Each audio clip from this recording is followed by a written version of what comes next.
So this is a wonderful night here at the Alamo.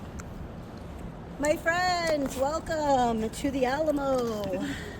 Isn't she lovely? The Alamo, she is built and established in the year 1718 by the Spanish Franciscan monks.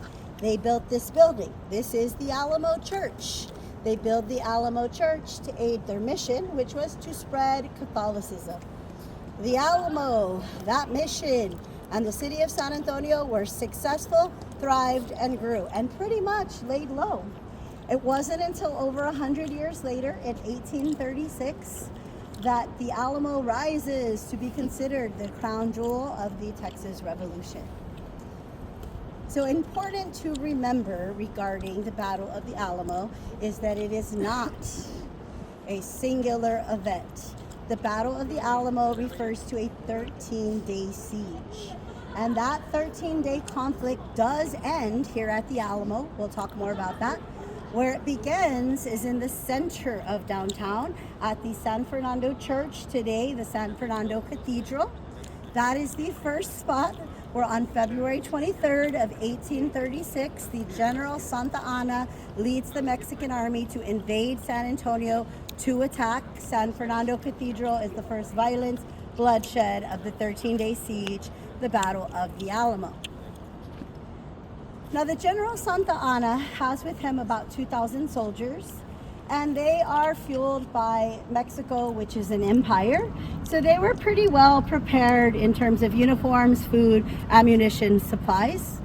The Texas defenders were volunteers. There were about 200 of them, and they were fairly well off, but they were lucky to have what they had during this conflict.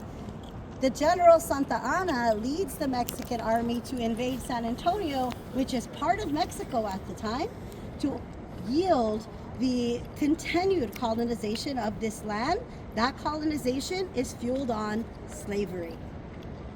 So it is 13 days of intense violence, bombarding attacks that culminates here on Alamo soil on the 13th day. So this church was protected by a fort perimeter. Our next building, the Emily Morgan, this tall, pretty one, anchors the north wall, and it is on the north wall on the 13th day, March 6, 1836, that the General Santa Anna leads his men to successfully breach that wall to complete this invasion, to finish the attack. And at this point, all remaining Alamo defenders, well, they joined their brothers who in the 13 days previous had paid the ultimate sacrifice, as all of the Alamo defenders are killed. It is a massacre, and the Alamo falls with the victory to the Mexican army. And it is shortly after this that we see some of our very first and most pronounced ghost sightings regarding the Battle of the Alamo. So Santa Anna's pissed. 13 days, all this trouble for this. He makes the horrific declaration. He declares, if you are a man who stayed to fight at the Alamo, now you are a man who has died at the Alamo. Now you are a man who shall burn at the Alamo. And where the Menger Hotel is built today, they conducted and built 3 large mass funeral pyres, and most all the dead were burned right there.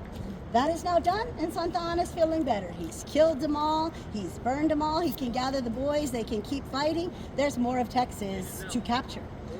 But before Santa Anna leaves, he looks back at the Alamo, and he sees this building as we see it today. He sees it as a symbol of a fight, as a stand of rebellion.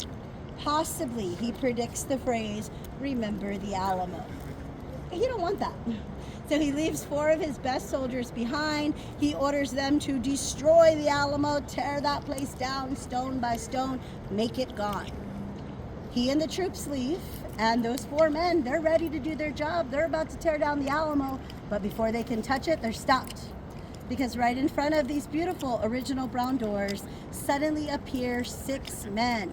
3 on one side, 3 on the other. They are tall, they're proud, strong men. They are guarding, protecting the Alamo.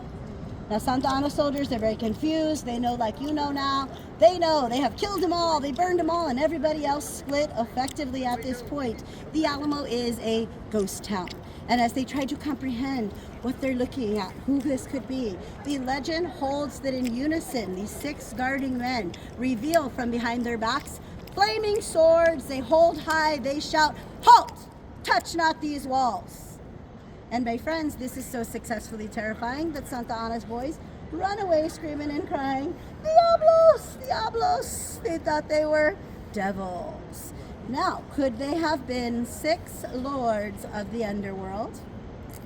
Or could they have been 6 of our bravest Alamo defenders that miraculously rose from their ashes right here to fight again? I like to tell y'all it's that one because it's the most Texas thing I get to say. Whichever way you're believing, if it wasn't for the supernatural occurrence, those men could have destroyed the Alamo and it would not be here. This February marks 90 years later for all of us to appreciate and enjoy. So with this situation, we are thankful for the paranormal. And my friends, this legend holds, which means people claim to still gaze upon 6 figures guarding the Alamo. In particular, people strolling through here in the witching hours, middle of the night, no one's around. People that have views from their hotels where they can look down late at night. They're gazing on the beauty and suddenly they see 1, 2, 3, 4, 5, 6 guards still protecting the Alamo.